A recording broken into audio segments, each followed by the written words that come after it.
Hello po mga idol.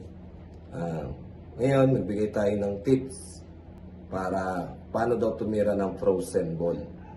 Yung frozen ball is yung nakadikit yung motherboard sa banda. Kadalasan nangyayari to sa mga beginner. Mga last ball na tumidikit pa. So, huwag kayong matatakot doon. Ang technique doon, hilahin nyo lang ng konti. I-aim nyo, hilahin nyo lang ng konti, sabay tirahin nyo na. Huwag nyo hilahin nyo mga 1 to 2 inches lang yung tako mo sa plangketa mo. Maigsing hila lang. Tapos aim mo na mabuti, tapos itik lang ng konti. So, ganito yan. Gawin natin, aim natin. Ito, semi-diretso. Aim ko, tapos hila ng konti.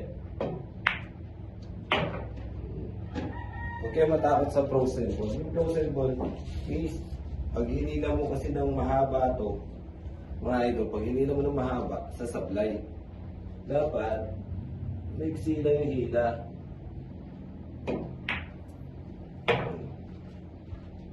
Yun yung trick mo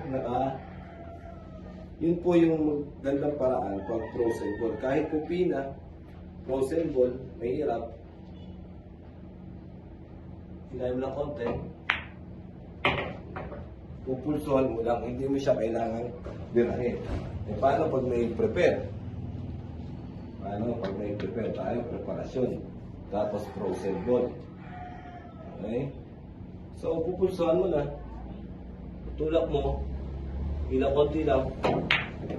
Okay, malakas pa ako. Ang technique lang po is yung konting-konting hila lang. I-aim mo, huwag mong isuswing. Yung swing mo, konti lang. Huwag mo siyang isuswing na swing talagang ganun. So, aim mo lang, tutok mo, tapos pitik lang konti. Yun lang po mga idol. Thank you.